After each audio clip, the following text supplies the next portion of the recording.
Geico presents Yikes, another voicemail from your roommate. Sup, roomie? Hey, a pipe burst in the basement. It's completely flooded. Anyway, I called for someone to fix it, but in the meantime, I was thinking we could finally have that indoor pool party we've always wanted. I got some cool swan floaty things already going. Could you pick up some chips on your way home? Later. The Geico Insurance Agency could help keep your personal property protected, like if your roommate isn't the brightest pool float in the flooded basement. Visit geico.com to see how easy it is to switch and save on renter's insurance. The internet can be your window to the world, or an open door that lets cyber criminals in. Online theft, webcam spying, and identity fraud are all on the rise. But you can stay safe with Kaspersky Lab, the world's most awarded internet security. Kaspersky protects your money, privacy, identity, and data with technology perfected over 20 years. So keep exploring. Kaspersky Lab will keep you safe online. Learn more at Kaspersky.com. Hey, what's up, guys? This is David Double D Dennis for another Dave and Will commentary, and I'm joined with Will, the Stachman Stachnik. And we're here to continue our series of Don Bluth commentaries for y'all with Anastasia. So, yeah, I guess without further ado, we will... Adieu. Okay, yeah, we're going to start the commentary basically like what we always do, where we count down from 5, and then I'll press play, just so everyone's on the same page. This is the first disc of the Family Fun edition of Anastasia, and I have my cursor over the play movie on my PS3, so I'm about to press the enter on the Blu-ray DVD remote. So, Will, why don't you do the honors and count us in from 5 and then say go, and as soon as you say go, I'll press enter on my remote. All right. 5, 4, 3, 2, 1, go. Okay, it's just loading now, doing a little sparkly thing.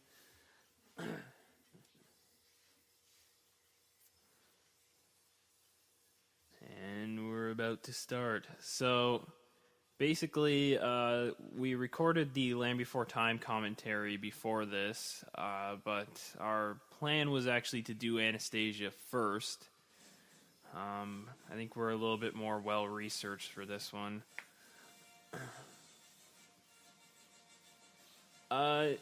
Interesting little fact while we're looking at this 20th Century Fox logo here is that this was Fox Animation Studios' first film. And their last film would actually be Titan AE a few years later. They only made 2 films, and then they went out of business, unfortunately.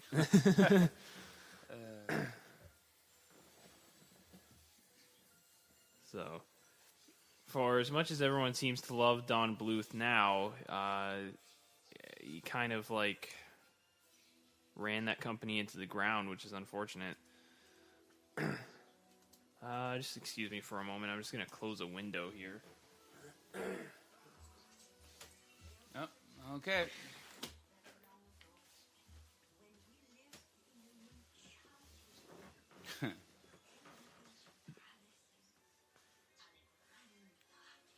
Now this is I can't remember, Angela Lansbury doing the voice, I think, of the grandmother. She was the lady from Murder, She Wrote, wasn't she? Yes, okay. That's correct. Now, there's several historical inaccuracies here, but first of all, this is 1916, while Nicholas was at the front of World War II. He was, or World War I, I should say.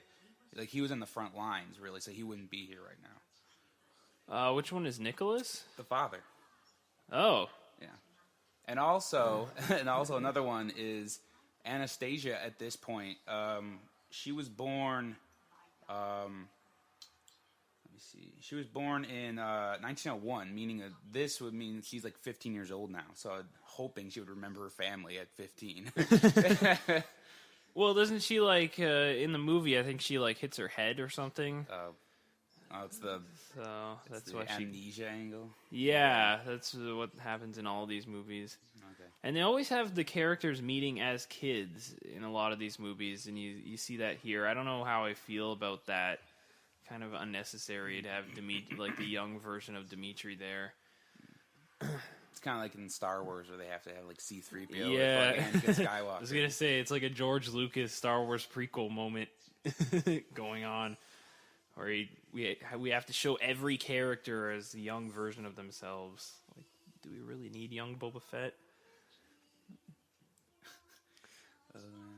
And then they ruined Empire Strikes Back with having to have what's his name again? The guy who played Jango's voice. Oh, Tamora Morrison. Yeah, that redo his the voice playing over Boba Fett, which is terrifying. Okay, let's get off of Star Wars for now.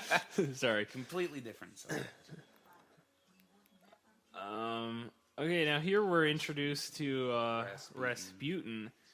One of the most. He wasn't really like. I wouldn't say he wasn't a bad guy, but he didn't really want to like kill the family. I don't think. No, he had he was. It's true what they say in here. He was power hungry. Basically, he did want to have some sort of control over the family to an extent, but not to actually kill them. Because then what? You're losing your money, your dinner ticket. Yeah. That's the other thing here, though, is the Romanovs never hated Rasputin. Actually, they're making him sound like he's a traitor. In fact, Nicholas's wife Alexandra constantly defended him from anyone who would slander him, even until their death. This was because Rasputin supposedly, they're saying they believed then they had the power to ease the suffering of the Tsar's youngest son Alexei, who had hemophilia and would subsequently need emergency medical care when sustaining an injury. They believed that he would heal him through simple prayer. So they thought it was like a holy man, like they stated before. Though most people now believe that he used actually hypnosis to actually, which has been proven to actually help in some cases of some diseases and other illnesses because it relaxes the patient and allows the natural healing processes to take over. Huh. This is a really creepy scene for a G-rated movie. Mm-hmm. Christopher Lloyd is doing the voice here, and it's kind of weird because he's such a likable kind of guy, but I mean, he plays a villain in quite a few movies, including this and Who Framed Roger Rabbit, and even Star Trek V. I think he was a Klingon. Oh, yeah, it's kind of weird, but that's the only thing here. That's another going back to historical inaccuracies. This kind of resembles the February Revolution, which kind of started which caused Nicholas to abdicate, actually, because then there was his reign was falling apart at this point. The only thing is the February Revolution took place in 1917. Well, this is 1916, so there are some obviously dates mixed up in here as well. The only thing is, though, they make the Soviets sound bad. Well, of course, when communism took over at the end of the October revolutions, they got pretty bad.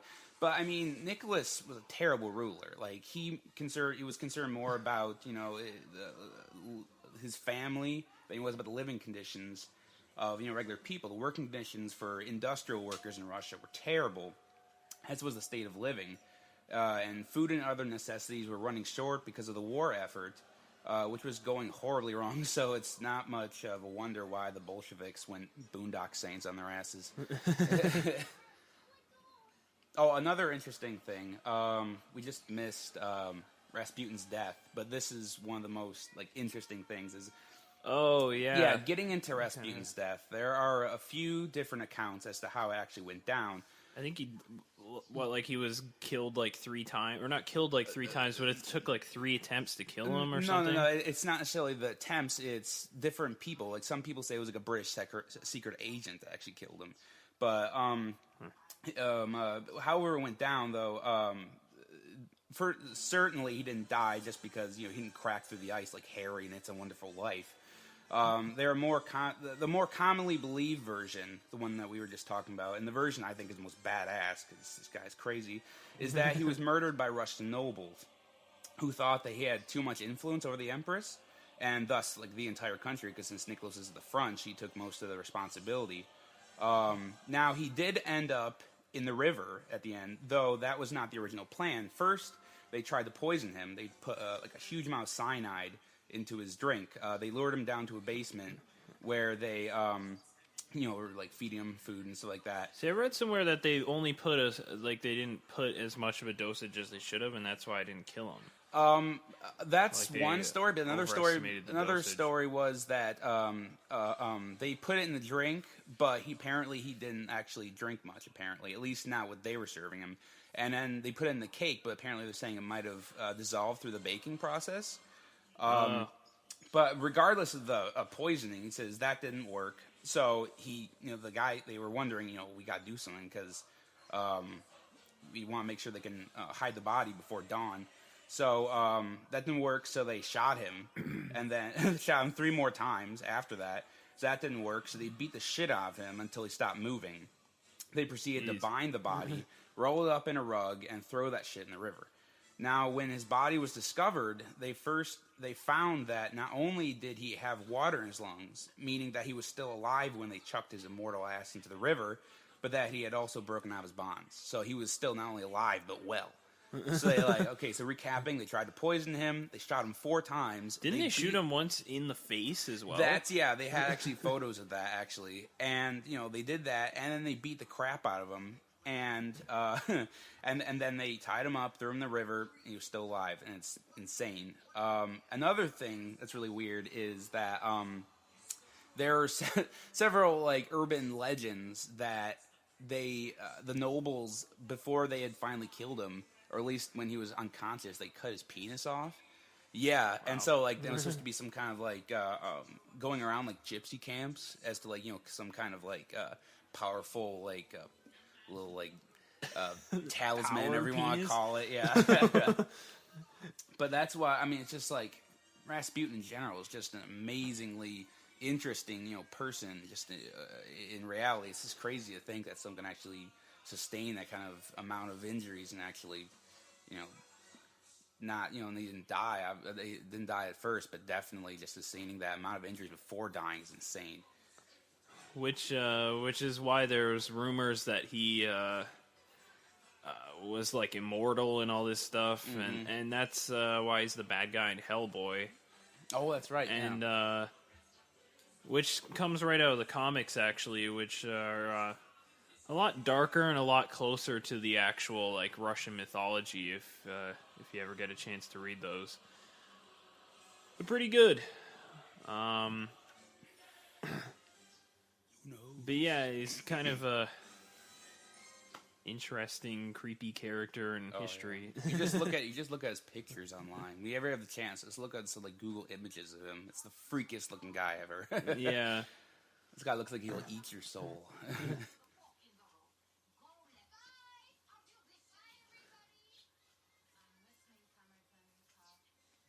Now, I guess I should take a little bit of time to talk about Don Bluth and his animation and stuff. Obviously, since this was Fox Animation Studios' first big film, they wanted to kind of go big or go home. Kind of a weird choice since they were doing Anastasia, which is such a tragic historical story. Something probably the reason they did it was because it was something that Disney would never touch.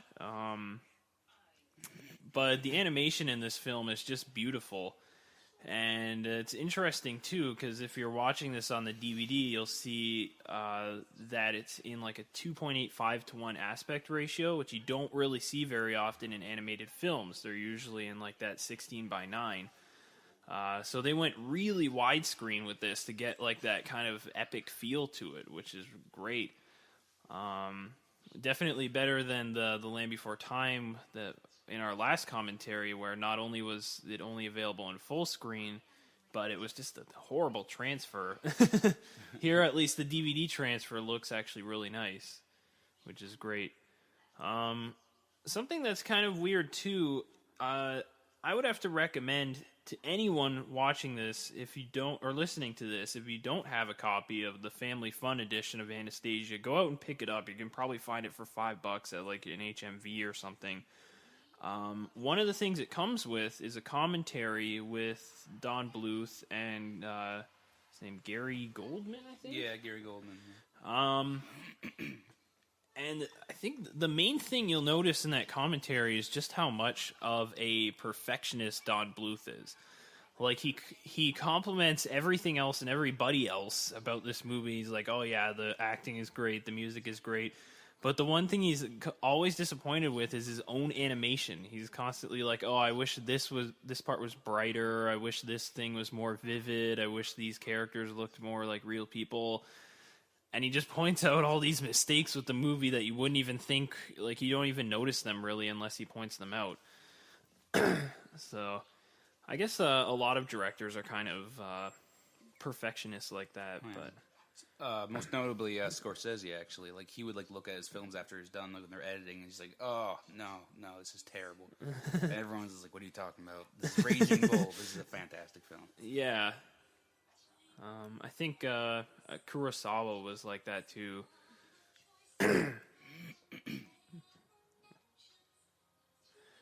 This film, I find, never really gets the respect it deserves, though. Oh, definitely not. Yeah. I think it actually is one of the better animated films of the 90s. And especially, like, in terms of animation, like, the voice acting is pretty good. And since they're singing right now, I guess it's a good time to bring up the actual music, which is just great in this movie. It was nominated for 2 Oscars. One was for David Newman's score, and the other one was actually for this song, Journey to the Past, which, along with all the other songs in the movie, was written by Stephen Flaherty and Lynn Ahrens. I'm not sure what else they did. I know Stephen Flaherty has done other stuff. I just can't remember what. But... yeah, people forget that this was nominated for Oscars and that the animated film Oscar didn't exist at the time. It wasn't introduced until 2001, so it's possible that this could have been nominated for that if it did exist at the time. Apparently, he did do Schoolhouse Rock back in the 70s, Stephen Flaherty. And then he also did the TV series documentary for Angels in New York, which was fairly large.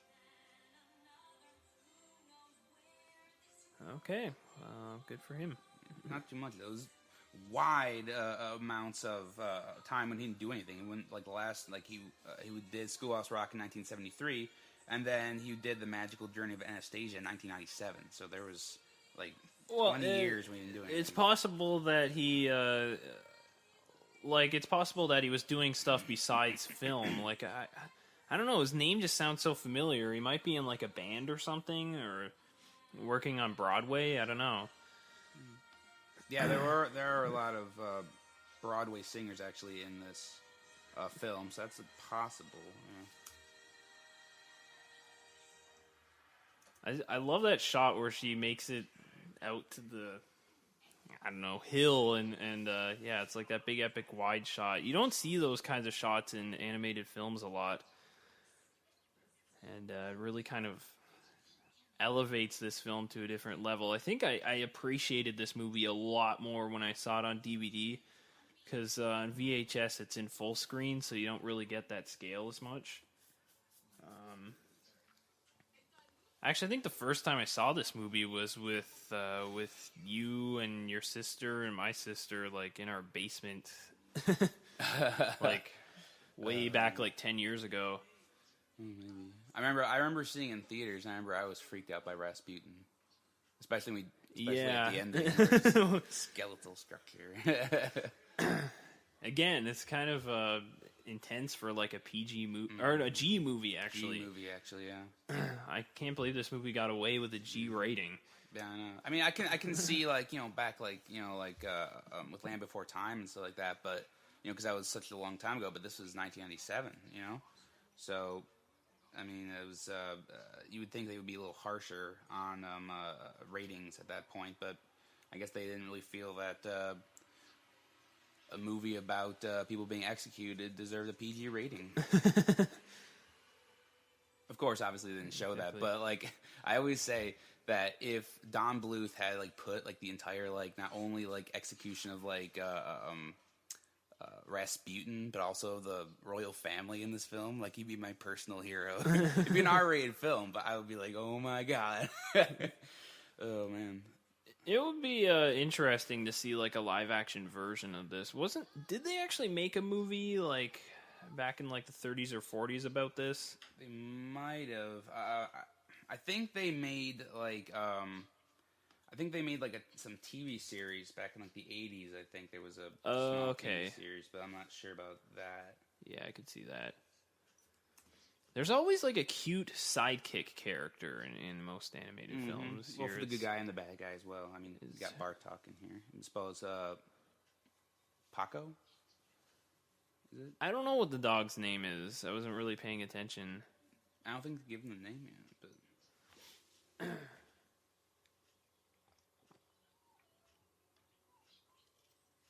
but... Oh, he's so cute.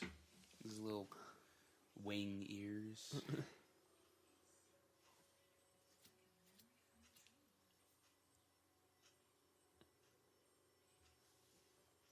Now, was the royal palace, like, did this actually happen? It was just, like, closed off like that?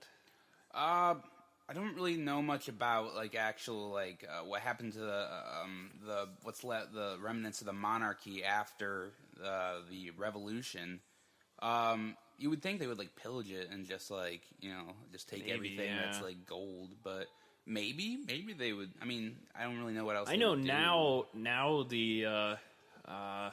the palace has basically been restored, and you can take like a tour in there, kind of like the White House. Okay. Because there's if you again going back to the DVD, it's fantastic DVD. Like, comes with so much crap on here. Like, I mean, the entire movie of Bartok the Magnificent is just kind of thrown on there as an added bonus. But also there's a pretty in-depth making of documentary that's about 45 minutes long. And they talk about how they actually went to Russia and photographed a bunch of footage of exterior shots of the buildings that they were using in the movie, as well as what the interior of the palace looked like. And for the most part, the animators used references from actual photos to animate the interior of the palace to make it as authentic as possible. So with the exception of a few details, this is pretty much what it would have looked like. Obviously, they kind of make it look kind of dusty and degraded, but... that would be Alexei. The little kid? Mm-hmm. Yep. Is that the one that had hemophilia? Yeah. Is that why he's, like, shuffling a little Maybe. bit? Even though hemophilia wouldn't make you shuffle, but maybe they wanted to show his weakness. I don't know. Maybe they beat him because they thought it was like a demon inside him. TQ Satan.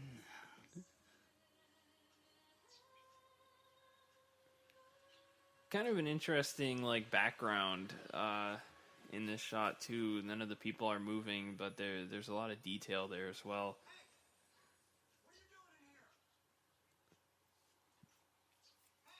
I guess we haven't mentioned the voice cast either, really. Meg Ryan is Anastasia. She didn't really do much after this. Like, I haven't seen Meg Ryan in anything lately. Yeah, she's kind of fallen off the face here. She did like a few like mediocre films, but that's about it. It's kind of sad, but basically in Hollywood, you have like kind of a short life if you're female compared to if you're male, where you can keep acting into when your hair starts going gray. Yeah. I think the only significant film she actually did after Anastasia was You've Got Mail, which was pretty big back in the 90s. And Kate and Leopold was kind of... Yeah. I don't know if it wasn't really good, but I mean, it was big-ish. Yeah. Like, I've heard of it, at least. And then John Cusack does the voice of Dimitri. I always get his name mixed up with Petrie from Land Before Time. They're so close. Petrie. And, which I didn't know it was John Cusack when I was a kid, but I don't think I knew who John Cusack even was when I was a kid. Yeah, neither did I. And Kelsey Grammer does Vlad's voice. Yep. Which is funny because he's like the only character that really does a Russian accent. Yeah. Well, I mean, he's really the only good actor. I mean, John Cusack's okay. Meg Ryan is bear. You know, her kind of ship left in the 90s. And John Cusack, I don't know, 2012 was pretty bad. But but Kelsey Grammer, you know, he doesn't really try and, like, be in huge movies. You know, he just kind of sails along, and he's done, like, Broadway stuff. And, you know, he just kind of, you know, only does stuff that he thinks he can do. Doesn't go out of his range. And, you know, he is so talented. He's really one of the only actual main characters in here that actually sings for himself. Meg Ryan and John Cusack had professional singers do their songs. Yeah, Kelsey Grammer, Christopher Lloyd, and Bernadette Peters all do their own singing. It's kind of weird, too, that Kirsten Dunst actually does the voice of the young Anastasia. She hasn't done anything in a while either. No, she's suffering from Spider-Man 3 syndrome, as I like to call it. Because after Spider-Man 3, her and Tobey Maguire sort of just didn't really do anything. They both did like 2 or 3 films after that. I think I'm still suffering from Spider-Man 3 syndrome. I think anyone who saw it is still suffering from Spider-Man 3 syndrome. Another weird kind of member of the voice cast is J.K. Simmons is actually one of the members of the vocal choir. Which we only know that because Will and I watched the making of together, and there's like a shot where they're showing all the people singing, and J.K. Simmons is like off to the side, and yeah, there he is on IMDb, ensemble and character voices. So kind of weird, but I guess he wouldn't have really been like, no one really knew who J.K. Simmons was back in the 90s. It was just kind of an obscure character actor, like, until he did the Spider-Man films. But yeah, I'm not really looking forward to John Cusack playing Edgar Allan Poe. Really? I didn't even know that. Yeah, there's a movie coming out, or it might even already be out by the time this commentary comes out, depending. It's coming out, I think, later in 2011, like September, October. And it's called The Raven. And, it's 2012, actually. I thought it was late this year. I guess it's early next year. But basically, it's like the last days of Edgar Allan Poe, like after his wife dies, and there's like some kind of a murderer that's going around like imitating all of the stuff that happens in his short stories, and he's like trying to stop him. It's an interesting concept for a film. I just don't know how I feel about John Cusack playing Poe. Like, it's weird, but I always imagine Johnny Depp playing Edgar Allan Poe if they ever made a movie out of him. Yeah, that would have been interesting, yeah. But John Cusack just doesn't have a range of anything at all. Yeah. Pretty much kind of the same and everything. There's Bartok, played by Hank Azaria, who's a regular on The Simpsons. Yeah, he does like 20 voices. Yeah, a lot of... I think he's mostly known for Apu. I think he does Mo from Moe's Tavern. And Chief Wiggum. Oh, yeah, that's right, yeah. And here is doing a completely different kind of voice with Bartok. Kind of funny Russian accent. Well, it's not really Russian. Well, it sounds more Jewish. It's more like... Yeah, I was going to say, it's more like it's like a Russian Jew. Yeah, which is Fiddler on the Roof. Yeah. You guess he's from Fiddler on the Roof?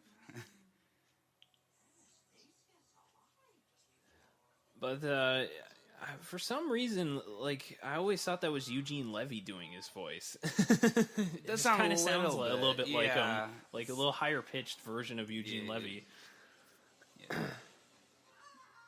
Yeah, except Eugene Levy's voice doesn't really crack that much. But he does sound that kind of, lower kind of monotone voice.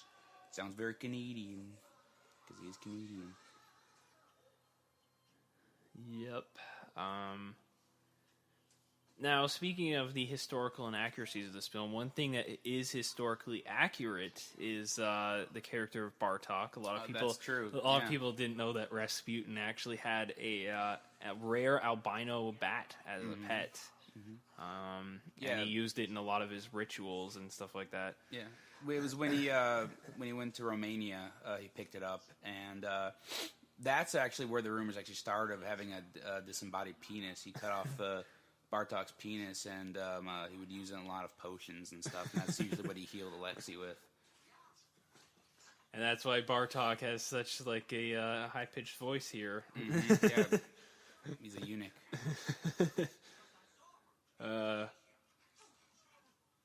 Now Bartok kind of got his own spin-off film, which is Bartok the Magnificent, which you can find on the Anastasia DVD. It's kind of a lame movie. I watched it once just to see it, because I think it was the only Don Bluth film I had never seen. I think it's one of the few that was released direct-to-video as well.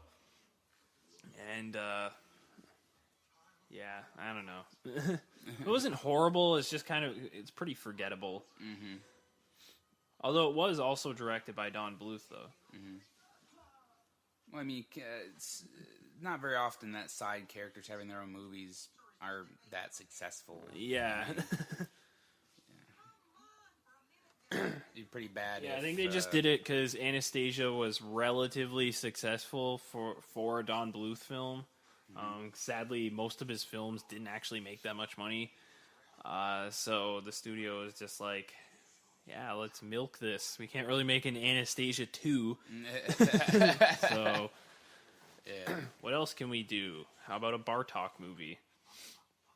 It has Jennifer Tilly in it. Okay, I don't know. One worth it.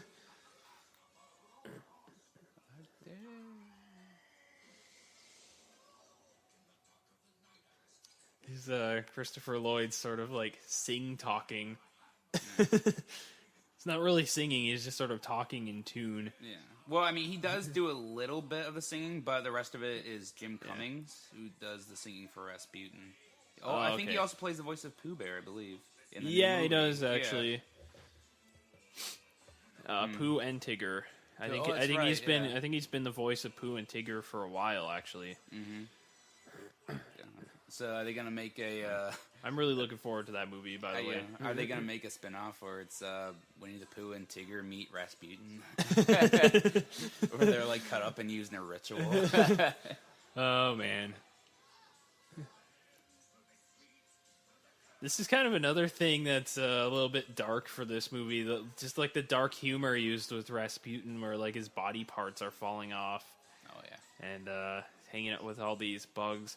I think he's supposed to be, it's not really hell, but I think it's supposed to be like limbo or something. I don't really understand why he'd be in limbo. Well, I think it has something to do with that green vial that is like keeping him alive, basically. Okay. So it's like Voldemort in Harry Potter series. He hasn't really fully died because he has the Horcruxes. So that's like his Horcrux. Yeah, basically, yeah.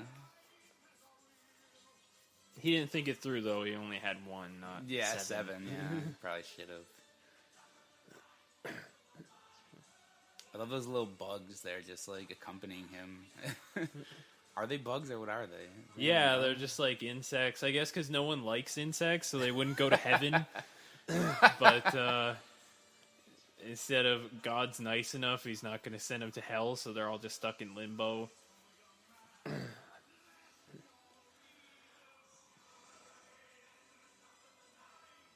I can't remember how he how he makes it from limbo to like the real world though. It's kind of it's not really explained very well. Yeah.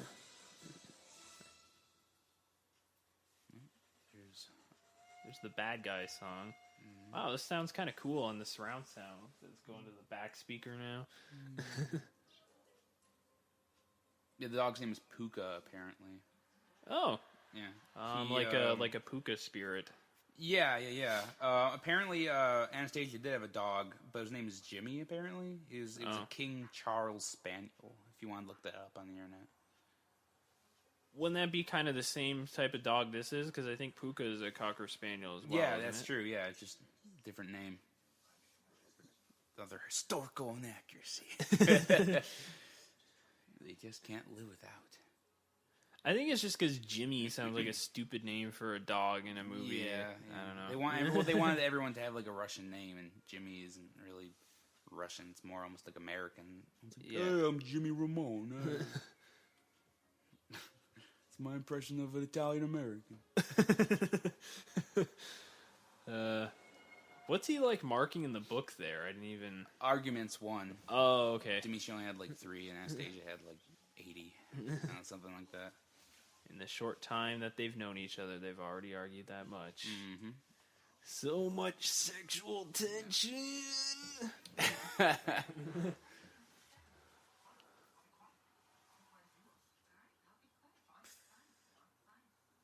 Fine. Just punches her. Bitch. I know it'll keep you quiet. There we go. Now let's cup a feel. Oh, Jesus Christ.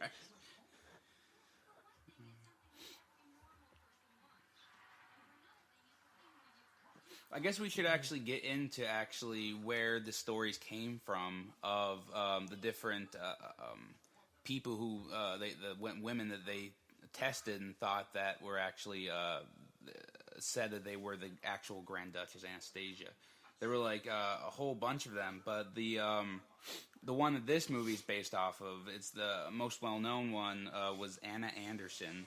She was this was the whole entire time when she did this was in the 20s, and she actually went through quite a lot of not really training, but she went through a whole lot of time when they actually did think that she was Anastasia, but it turned out that obviously she wasn't, and actually a long time ago later they found Anastasia's remains in 2008. So yeah.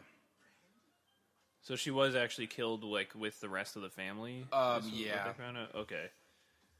So this whole movie is kind of based on Anna a Anderson, hoax. yeah.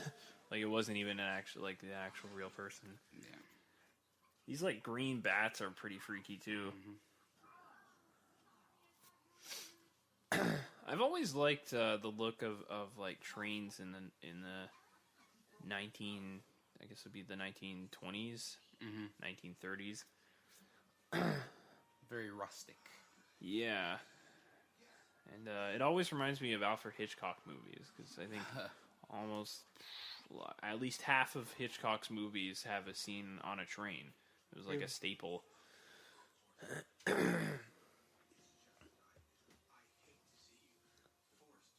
So it's kind of cool. There's not many animated films that take place or have scenes that take place on trains.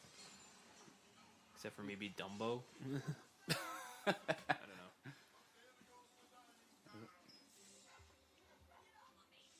I'll never forget to have another donut.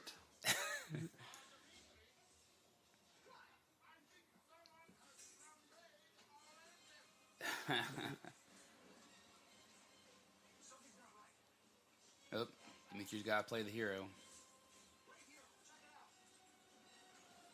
Here he goes. They actually went through a lot of different designs for Dimitri to kind of get it right. There's another bonus feature on this DVD where Don Bluth is kind of talking about how he designed the character. I think it's actually the one where he's showing you how to draw him, and he's talking about how it took them a long time to get the right balance of handsome and ugly, basically. Because if you make him too handsome, then he's not as realistic and down to earth. But if you make him not handsome enough, then people won't like him, and Anastasia wouldn't be attracted to him. So they kind of had to get that balance. So you can kind of see there he has a bit of a crook nose and stuff like that. He's not perfect, but yeah. Oh.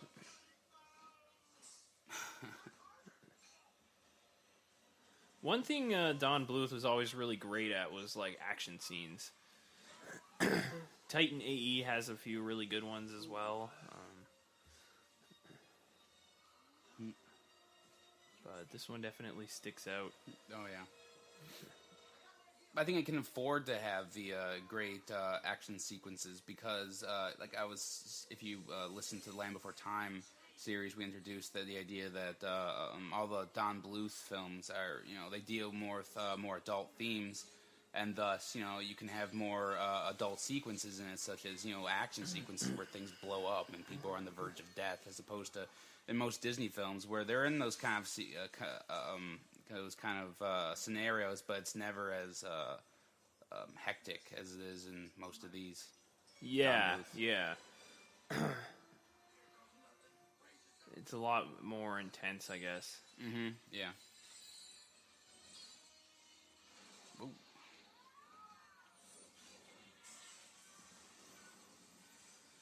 There's a bit of like a use of CGI in a few of these scenes too, but they do a pretty good job of making it kind of seamless. And there's a lot of really great like 3D overlaying in this movie. There's a lot of like flyby shots and stuff like that, or scenes that take place in a location where they're showing it from different angles. And that's kind of a hard thing to do in animation where it's kind of a flat medium, to do kind of an overhead flyby shot like you see the opening establishing shot of St. Petersburg at the beginning of the movie, and then when they go to Paris later, there's another one. Is difficult and expensive to do in an animated film. There goes his thumb.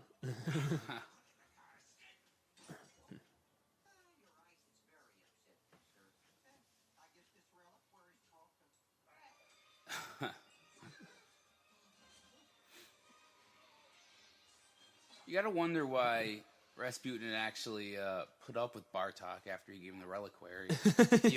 You would think, like, I'm gonna break this thing that's keeping you alive. Yeah, you exactly. are dick. Like, you think he would have just like crushed him after that? Yeah, pretty much. Well, it looks like he attempts to do it now, but it's just like, he served his usefulness, and even after this, I believe Bartok starts feeling empathy for the Anastasia character, and so he doesn't really never really actually does serve any purpose to Rasputin himself after he gives him the reliquary. He doesn't really serve much of a purpose in this movie at all. He's just there for comic relief. Yeah. Because you need a silly character, apparently. Geeker. Like that was the trailer shot. Yeah, pretty much. That was in every trailer for this movie. I'd give her a ha and a hi-ya. Oh, this is the nasty sound. Oh, there's the there's the Indiana Jones tracking shot. Going through Poland and Czechoslovakia.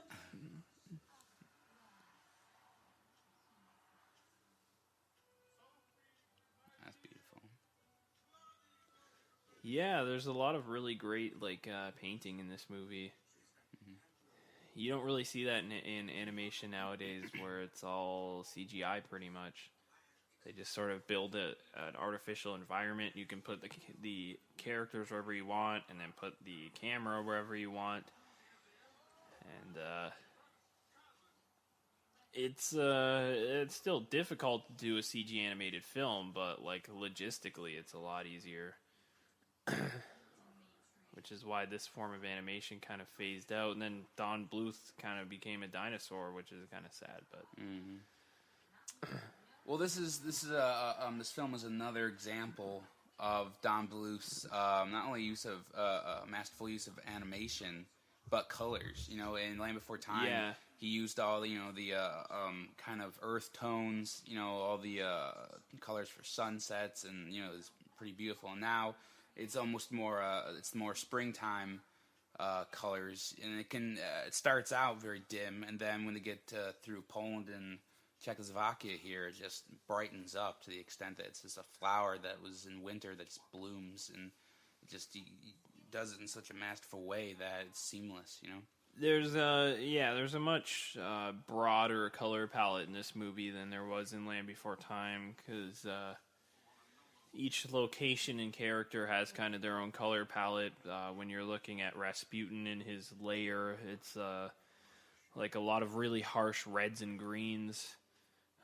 Here, it's like you said, it's like nice springtime. One cool thing too, you can kind of see the water reflection effect going on the characters in the wood.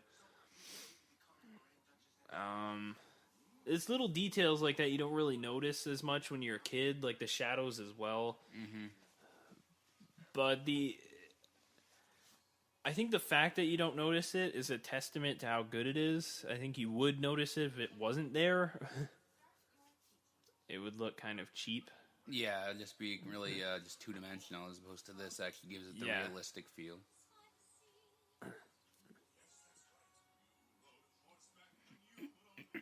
Well, it's like Don Bluth says in one of the bonus features, talking about the difference between a cartoon and an animated film. Whereas a cartoon, you can just do whatever you want. You can have the characters flying or standing in the air before they fall. But in an animated film, you're trying to make it realistic. So if a character were to walk out of a building, they would fall and kill themselves. So you have a little less room to play around. And you have to kind of find that balance between reality and what's surreal, I guess. Mm-hmm. This scene reminds me of the movie Hannah, which came out earlier this year, where they have to have her memorize her entire life story. Because, like, in Hannah, she just has to, like, memorize all these facts about her life, whereas, like, she can just spout them out whenever prompted. And so in this, they're, like, telling her all these different stories, which actually probably did, in the movie here, at least exist in her life, but they're helping her remember. Then she now can just spout it out whenever she wants to. It's a process of indoctrination. Ho ho. They always have that, like, Batman transition between these shots. There's...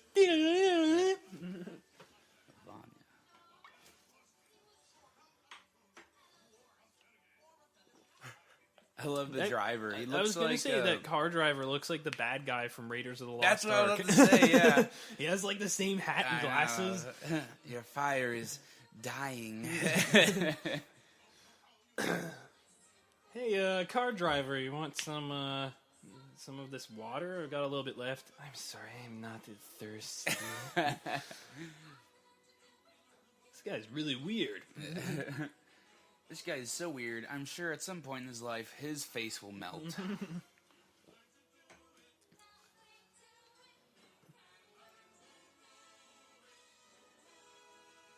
I love that one kid in the background doesn't move the whole time.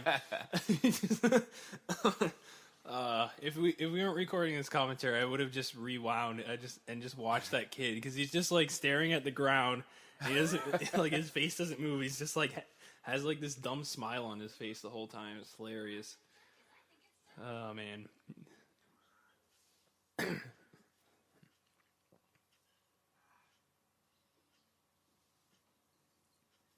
You would think there'd be more protocol that would take to actually get them onto the bus or onto the boat. The boat? Like they need to like show their passports or something, unless this is just some kind of freighter or something. Yeah. I mean, I guess security would have been a lot less tight back then. I think as long as you could pay whatever the charge was to get on the boat, then you could get on the boat. No, I mean just like the whole entire communist rule. They want to make sure that no one really leaves the country. Oh yeah. Well, I think they're already out of the country at this point, because they already showed them going past like Czechoslovakia. Mm-hmm. So, but I mean, they don't really show how they got past the border, though. That's true. Well, Nicholas, though, he did kind of when Poland was annexed. He did own parts of. It was under the parts of Poland and other countries around adjacent to Russia. Were part of the monarchy, so possibly that's true. Actually, the USSR up until like I think up until the end of World War II controlled a lot, including like Finland and Sweden, and a lot of like the countries ending in Stan, like Kazakhstan, Tajikistan,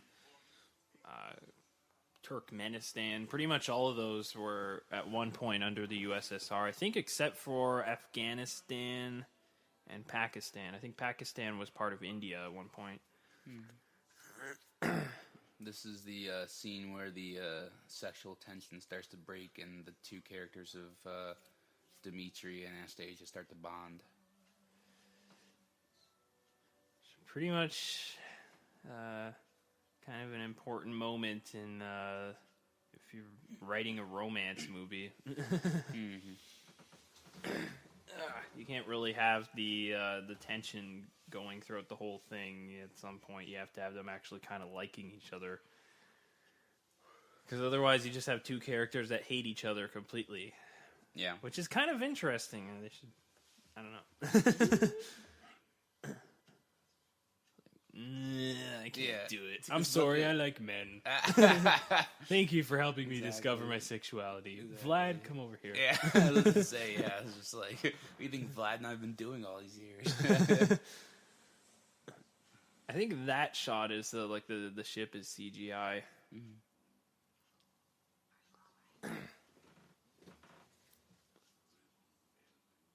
Johnny got a toy golf set when he was 3, and from that day on, he was hooked. All he wanted to do was golf, golf, golf. He'd be on the links before school, after school. All he ever wanted was to go pro. And then, one day, when he was holding his grandson and thinking about his 12 handicap, Johnny realized it just might not happen for him. But you know what did happen for him? He switched to Geico and saved a bunch of money on car insurance. So that was good, and so was hanging out with his grandson. Technology Truths, brought to you by Geico. Technology Truths. Truth. Teenagers can communicate entirely in emojis. How was the birthday party? Pizza slice, kitten, soccer ball, pineapple? Truth. It's so easy to switch and save on car insurance at geico.com. What are you talking about? Paperclip, shoulder shrug, high five, wizard hat?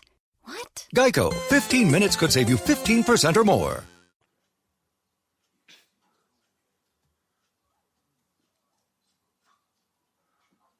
Ooh. There's a little music box.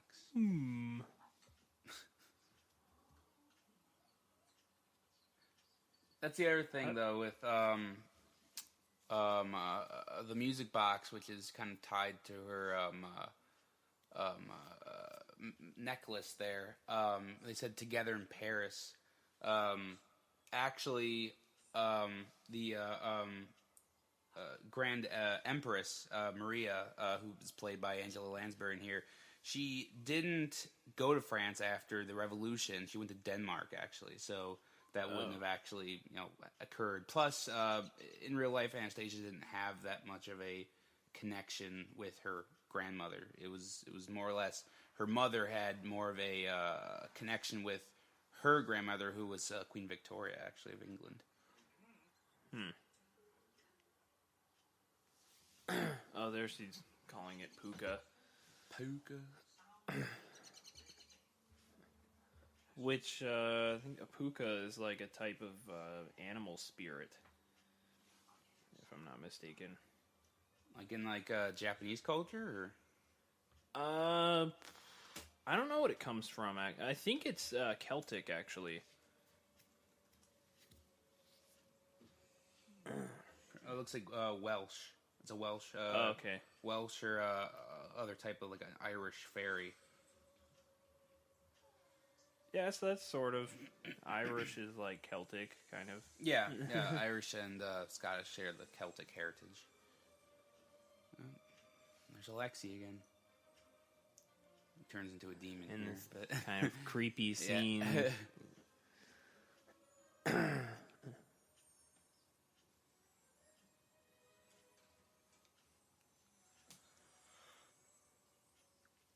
The scene also kind of freaked me out as a kid.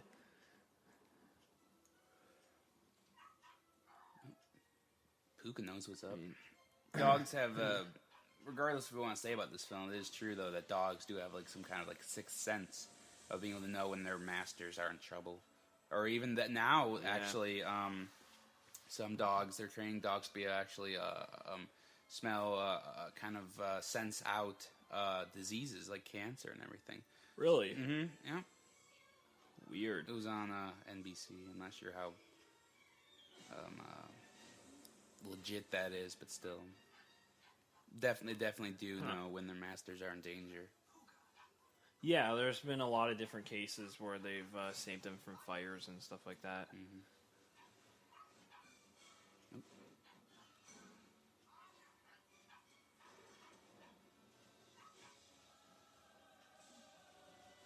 But yeah, this kind of goes back to what we were saying earlier about the like surprising amount of peril that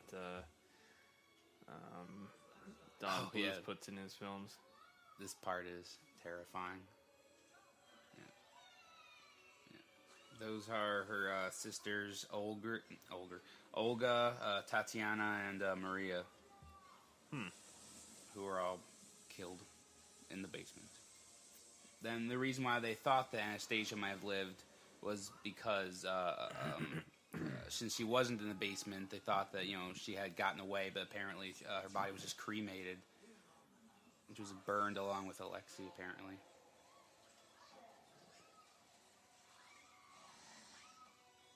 Man, took a bad trip. There's the freaky part. Like, oh, I shouldn't have taken all that acid. Whoa.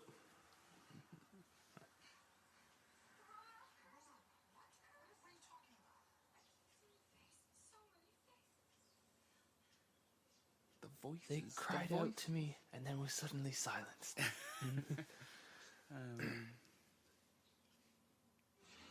It stops raining. Ooh.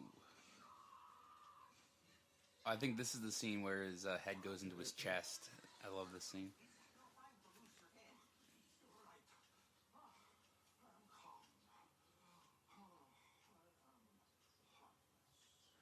Yeah, again, it's pretty like dark comedy. Yeah, I know. Oh, wow, man. That is, why is his body filled with water? That's kind of disturbing. Maybe that's a reference to the fact that he was drowned. Oh, probably. Because he has no lungs. I guess he doesn't need them in limbo, though.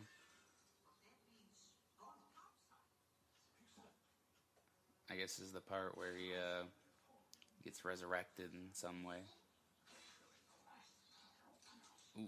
Yeah, there's a deleted scene where they, like, sacrifice a baby and he drinks its blood. It's pretty horrifying. He's got his Santa Claus cape going on.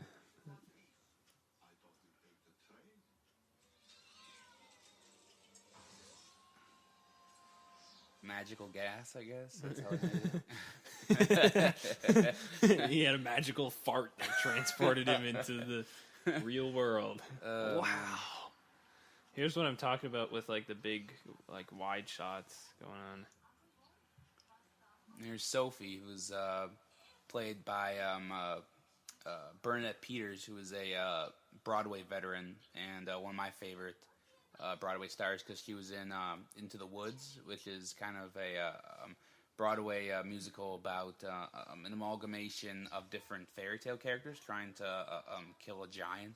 It's pretty good. I liked it, and she has an amazing voice. Where did you actually get to see this? Like, you can find it streaming on Netflix actually. Oh, okay. I found the music at the library, and I was so interested in it that I actually looked for the actual Broadway play. And obviously it's not playing anymore, but I found it on Netflix with Bernadette Peters, and incredible.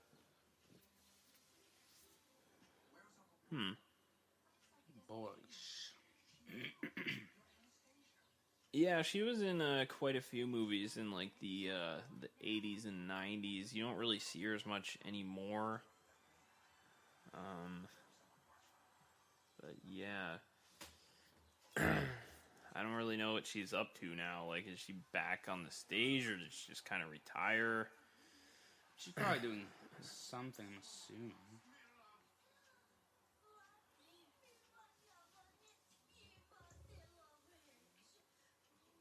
I know she's done quite a bit of voice acting as well. I think she was in Beauty and the Beast or something. Apparently she was in Ugly Betty, actually, a TV series.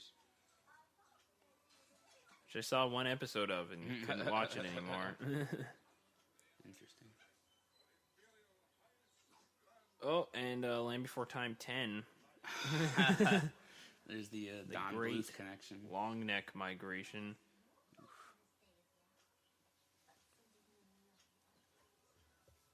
She was kind of hot back in the day, too. Oh, yeah.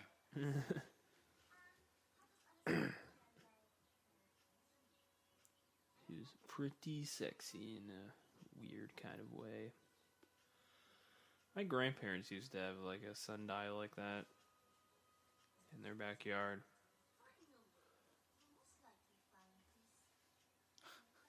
It's a pretty huge rack. Yeah. I should hope so. It's pretty fat.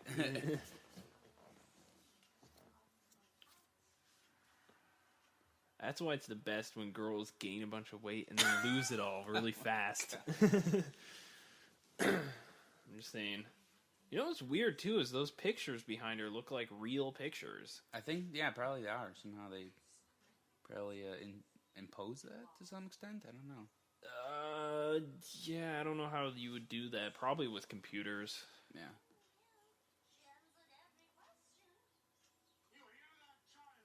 Yeah, because I think that's like a Monet painting behind them as well. Monet. Ooh.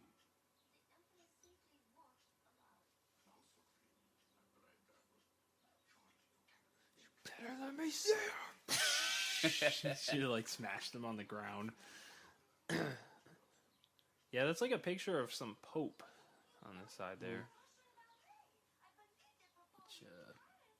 I'm not really sure Russian Orthodox people really had. Well, this would have been in Paris, though. Oh, so, that's true. Most people in France are Catholics. Mm-hmm.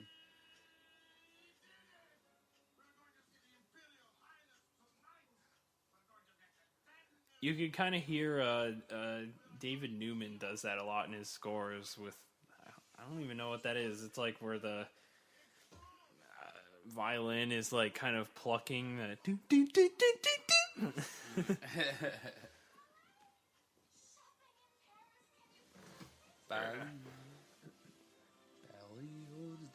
I think he does the score for a lot of Fox animated movies, actually, like Ice Age stuff. I think he did a few Pixar films.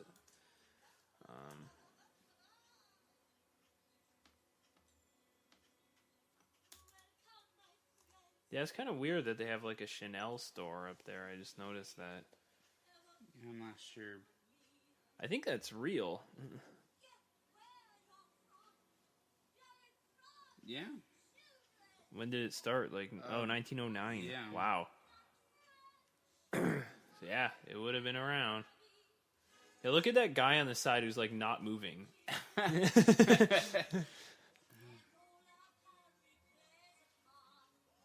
There's quite a few characters. Oh, now they're moving. Okay. They kind of like keep them still until they have to move, basically. But those three guys there are just... Are they mannequins? I don't know. They just like stay in one place. Well, they can't animate them. Like, they won't animate That's them. true, yeah. They They can't animate everything. There's Freud. There's a Top Gun moment. The Top Gun guy.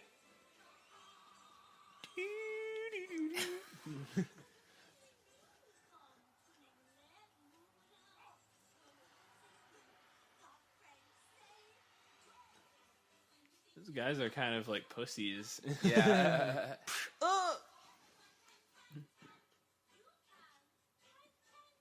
Man, there's some hot chicks in this movie, man. Where? Like in the background? No. Oh, these chicks? Yeah. And there's that French maid back at Sophie's place. Oh, yeah.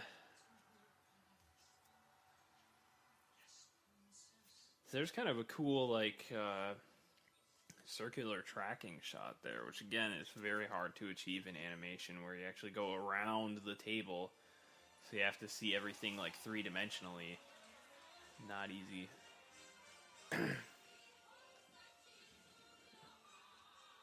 Yeah, I wonder if French maids still dress like that. There's got to be like a danger of getting raped.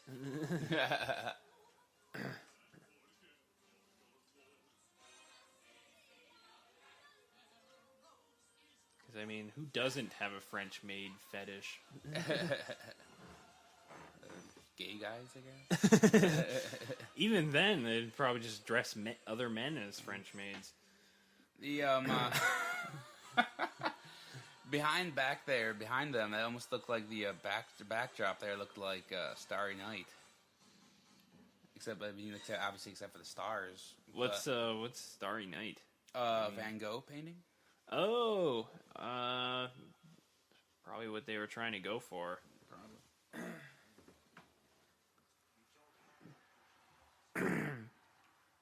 Didn't Van Gogh live in Paris, or at one point? We know a whole lot about Van Gogh, except that he went insane and cut off his ear.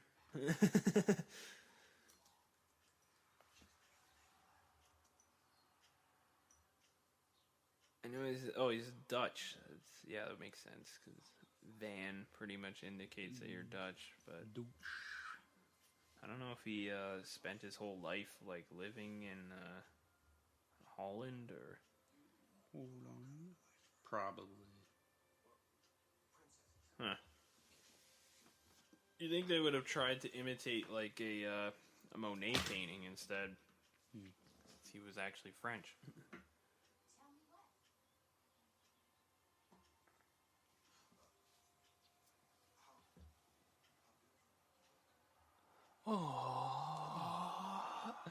Oh, John Keefsack. You always get your girl because you're so cute and bland. Yeah, unassuming, yeah. Oh, yeah. Another big fetish, opera gloves. Oh, man. Going on. We're talking about fetishes in a children's movie, ladies and gentlemen.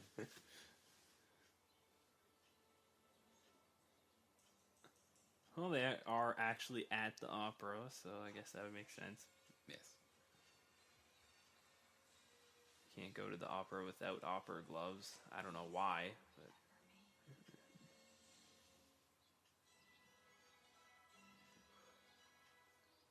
I don't really remember this scene at all. I remember the napkin. Oh, yeah, it's not napkins. They playbill.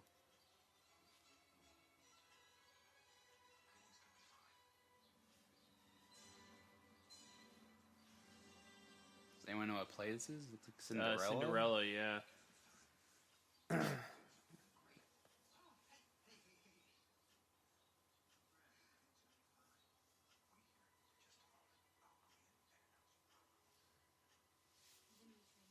This is kind of like the start of the third act, I guess. Yeah.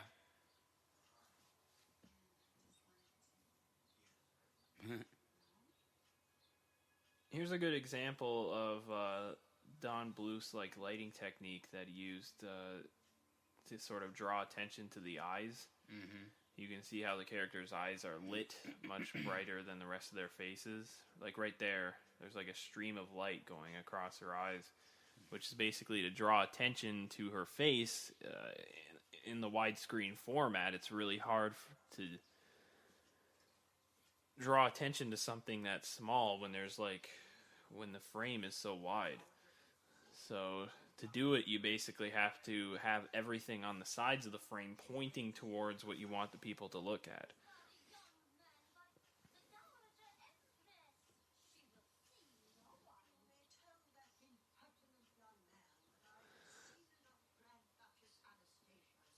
You can tell that son of a bitch to get off my roof.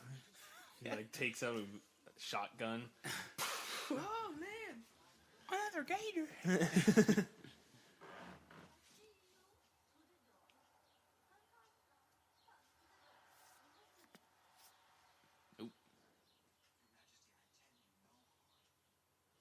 Except for this.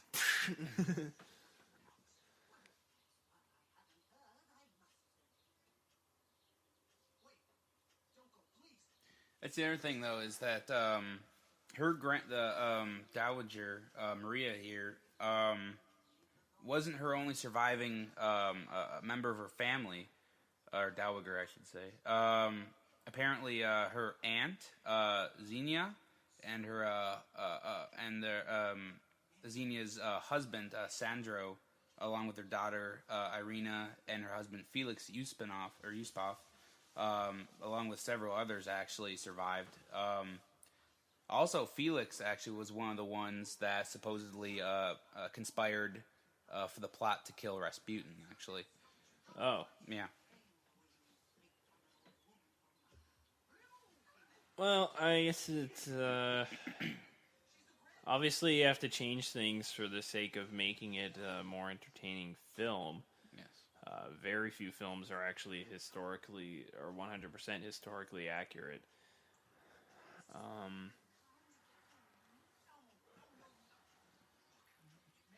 This is when the trust is broken.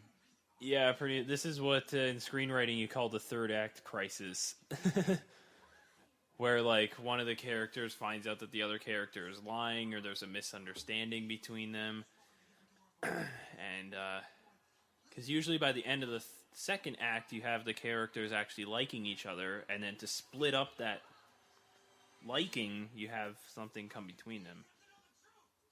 Which is usually some kind of deception. Like, you see it in Shrek, and, I don't know, you see it in, like, 100 other films.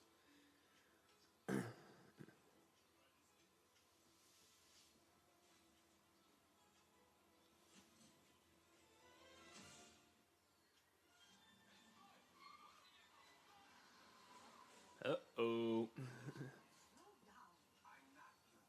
Okie dokie, Dr. Jones. Somehow like Dimitri just turns into short round.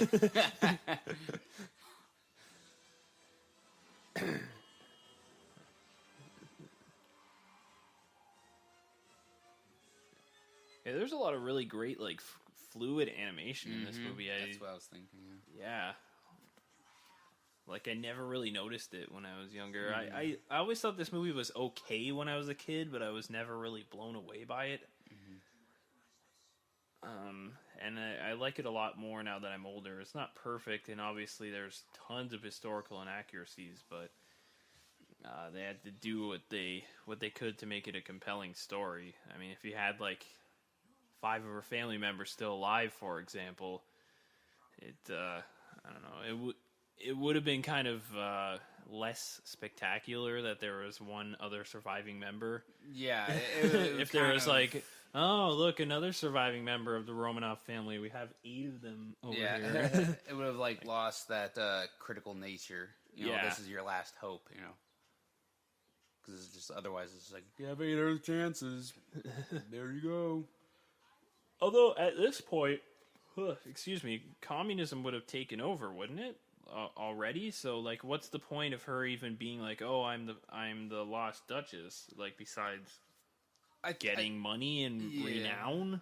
Well, I mean, you can tell the dowager here. She's still living in pretty good, circumstances here. So I guess there would be some money.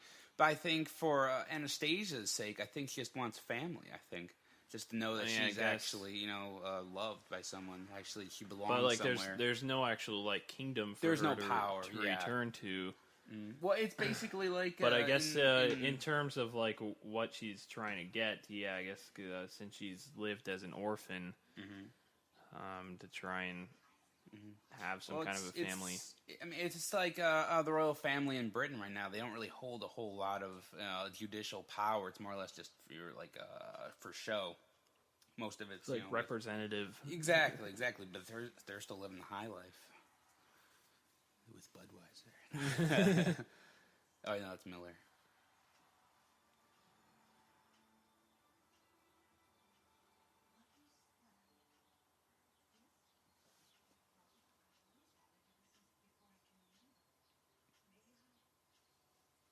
That's basically like the MacGuffin of the film, I guess. Mm-hmm. For those who don't know, a MacGuffin is a term for like an object that sort of drives the plot. A good example is in Pulp Fiction, the briefcase that they're trying to get back from the three kids at the beginning of the movie, or the Ark in Raiders of the Lost Ark. There's tons of examples, but it's like a thing instead of a character, but that thing somehow becomes pertinent to the story. And I think it was Hitchcock who actually coined the term MacGuffin. I don't know what it meant, but I'm trying to remember what it actually meant, but there was something that had to do with I don't want to just be this misleading or anything, but it had to do something with like a chicken or something, like something that actually just kept on reappearing, and they thought that had some significance. I'm not sure if that's actually what it is or not, but I just remember hearing that. But maybe.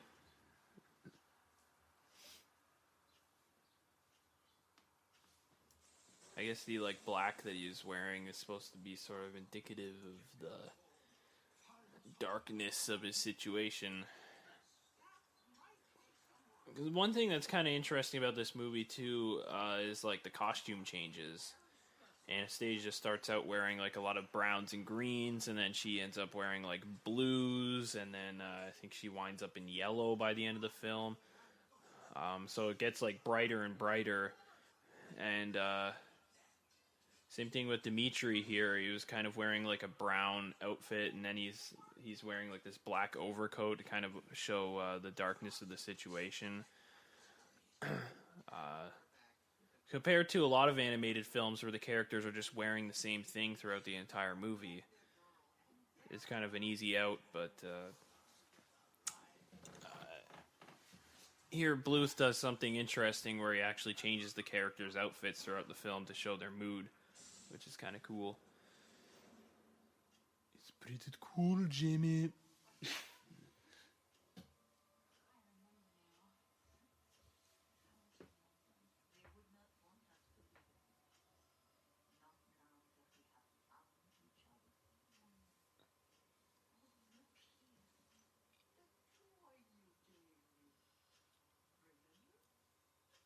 Yeah, I remember I hated it. Her grandmother's actually a vindictive bitch. I just brought you here just to beat you and verbally abuse you.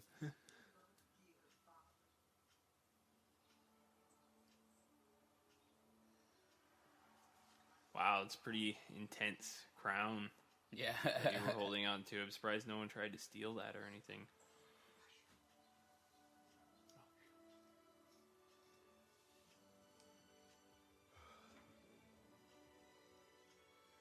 Yeah, you don't really think like Russian history when you think of an animated film.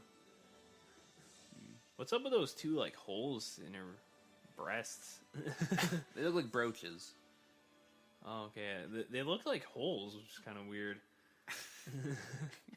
Nipple holes. Yeah. Rubbing those tits too much.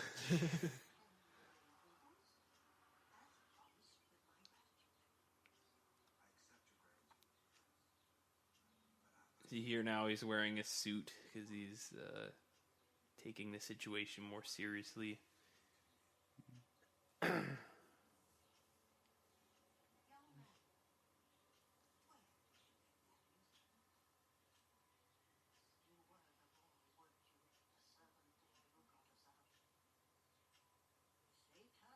What a coincidence. Well, this whole movie's based on coincidences. And this is also that scene of not only taking a situation seriously, but also maturity. Knowing that what you did was for the good of Anastasia, and not for you just actually getting your money. And so that kind of also brings in the scenario that kind of redeems Dimitri from greed and selfishness for actually why he got into the situation, for now realizing that this is actually for her. Kind of like Han Solo, like Yeah, but he accepts the money, though. Yeah, true, He but takes the shit out of that money. but he also like does come back and helps Luke take down Darth Vader at the end of the movie. Yeah. So what the? There's a phone in this room and it's ringing.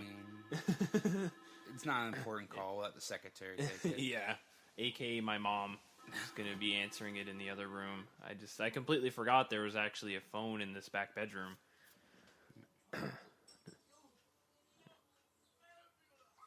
Do they introduce Vlad's character as someone being in the military? Because it looks like he's like a commander or someone holding high esteem in the military here with all his badges and his royal sash and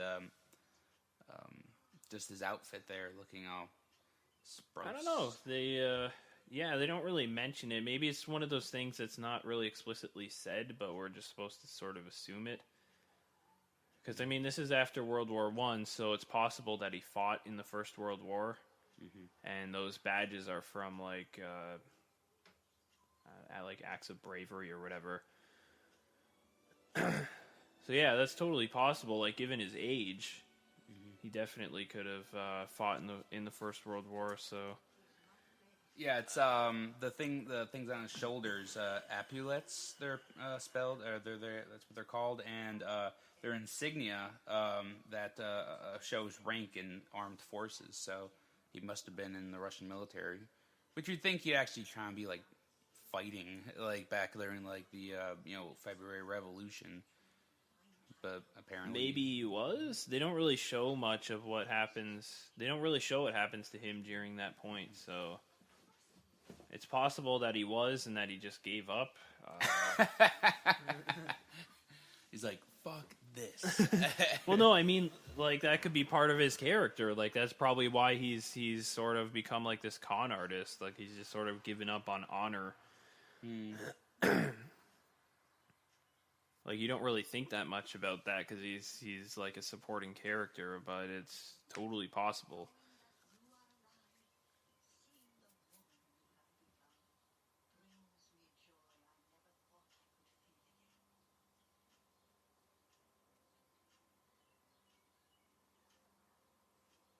I forgot all this stuff happened, like, at this point in the movie, that they sort of figure out who she is and all this stuff before Rasputin comes back. Well, it's, trying for some closure.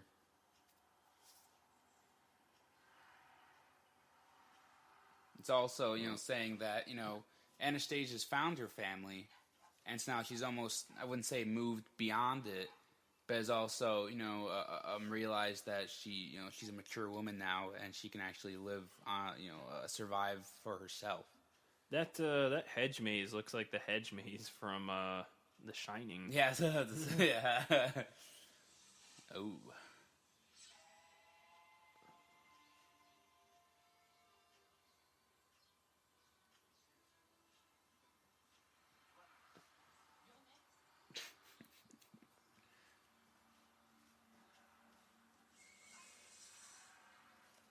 I think those are they look like little, like, fleur-de-lis that are kind of carved into the edges there. Or, maybe not really. It looks a little bit, it's reminiscent. You gotta wonder why Puka actually went in there in the first place. It's kind of leading poor Anastasia to her doom. Well, he just got lost. I don't know. Or he was chasing after one of those weird, like, green bat things. Maybe. How did she make it all the way from that hedge maze to that bridge? Time lapse? I don't know. Thanks to my magical fart, I made it up to the real world again.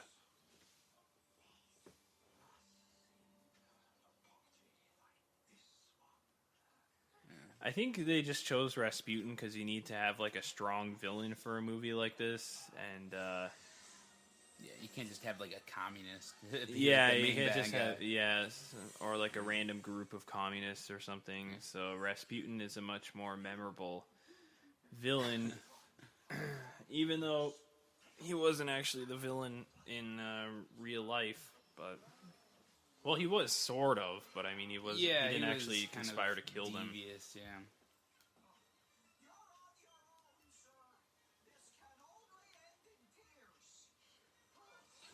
Oh, there's Bartok's moment of redemption, sort of.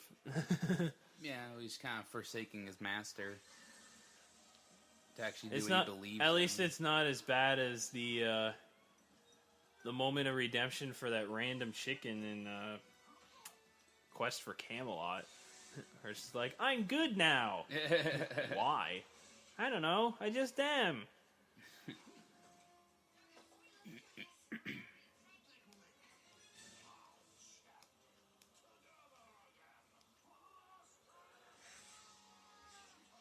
Whoa, green fart! Cool, Pegasus.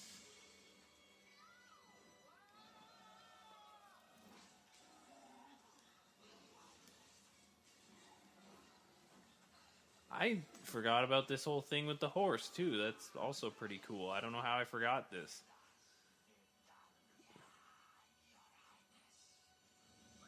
What does that mean? Das Vidania, goodbye, I believe. Oh.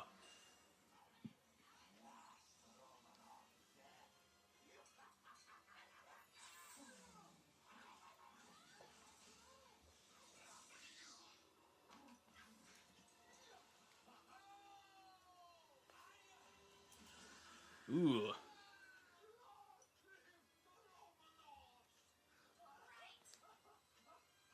Oh, it means until we meet again. Ah. There's a lot of really great use of like the 5.1 surround in this movie that I never noticed before either. Oh, there's the dog's useful moment. Making up for leading her into danger. Kind of anticlimactic that was that easy to defeat him, though. Yeah. Just crushes glass vial. Why didn't I make it out of metal instead? Ah.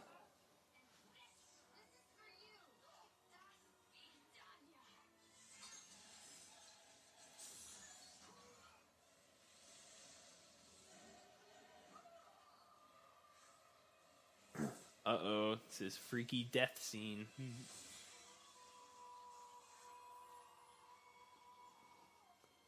Ugh.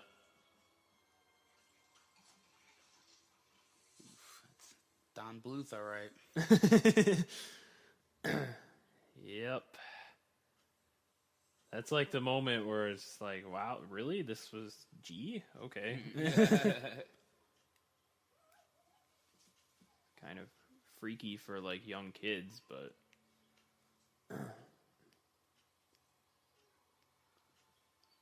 this would be the moment in most films where it'd be like, I never got to say how much I loved him.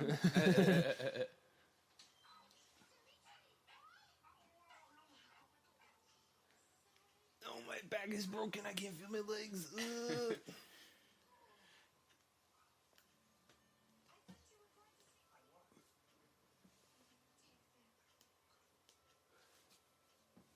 Okay, I took some of it. Okay, I took all of it.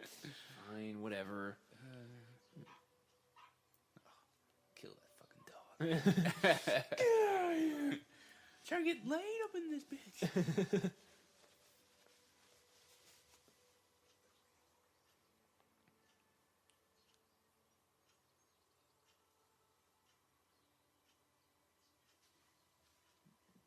Just share your kiss and get it over with. Get over.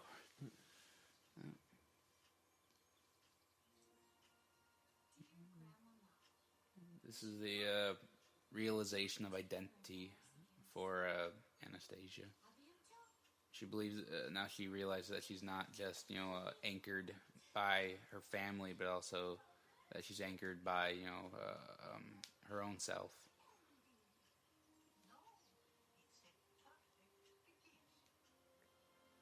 Yeah.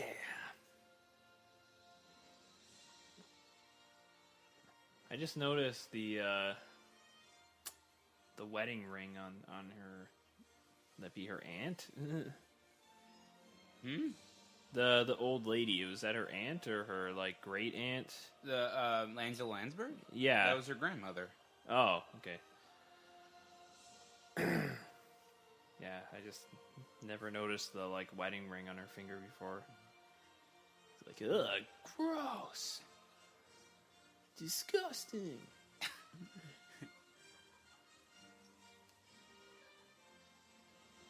What happened to Vlad and the other chick, though? Well, they had Sophie over there with the grandmother, but I don't know where Vlad went. That's kind of, she doesn't even talk to him. She just like grabs him and kisses him.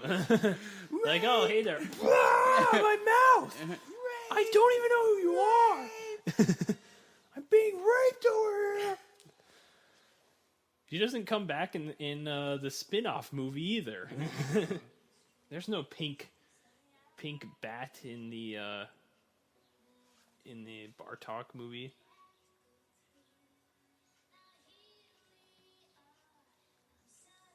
There's a version of Journey to the Past in this credits that's done by Aaliyah. That's also the music videos on the DVD. Which is kind of sad because Aaliyah sadly left us in, I think it was like 2002. She died in a plane crash. Mm-hmm.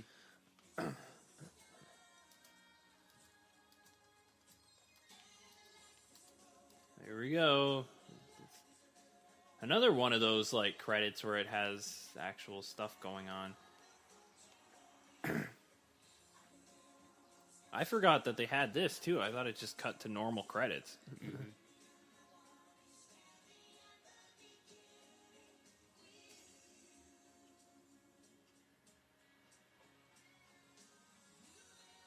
Who does this song? I'm trying to remember the woman, but the guy is Richard Marx. Oh. Mm-hmm. Huh. Oh, yeah, this, I believe this is Aaliyah.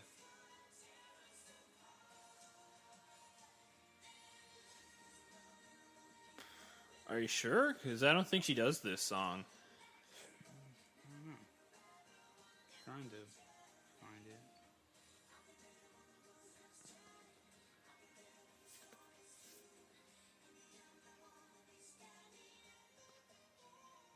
Well, it's not like a huge deal to find out who does that.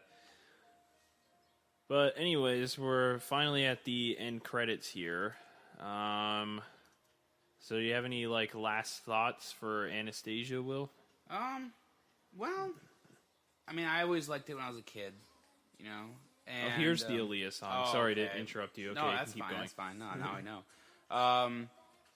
No, but I mean, I always loved it when I was a kid, and no, I mean, now I realize all the historical inaccuracies, with Rasputin and the actual royal family, but it still holds up. The quality still holds up, especially the animation. If you want to just watch it just for the animation alone, you can do that. The voice acting is good, but it's still just definitely the memories that you have that you can tie this movie to. Yeah, it's definitely one of the better Don Bluth movies, in my opinion, and one of his more overlooked films. Mm-hmm.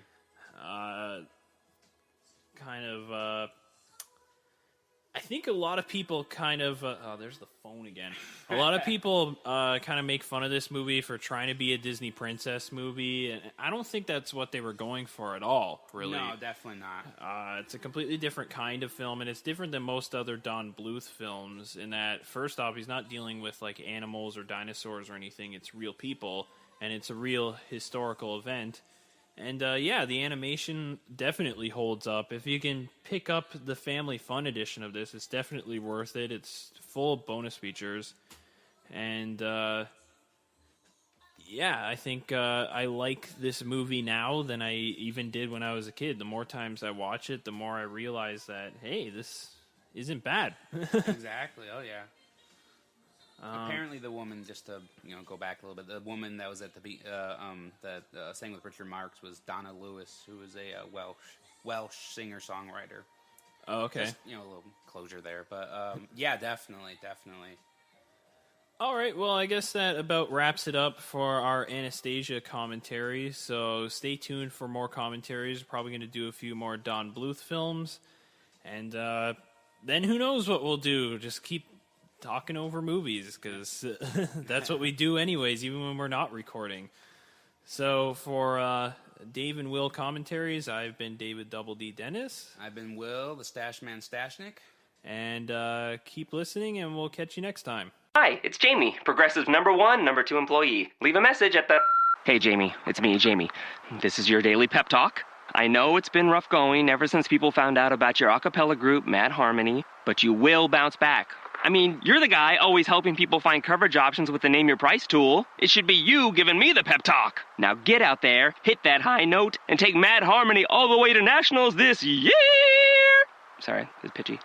Progressive Casualty Insurance Company and Affiliates. Price and coverage match limited by state law. Hi, it's Jamie, Progressive's Employee of the Month, 2 months in a row. Leave a message at the... Hi, Jamie. It's me, Jamie. I just had a new idea for our song about the Name Your Price tool. So when it's like, tell us what you want to pay, hey, hey, hey, and the trombone goes, blah, blah, blah, and you say, we'll help you find coverage options to fit your budget. Then we just all do finger snaps while a choir goes, statements coming at ya, statements coming at ya. Yes? No? Maybe?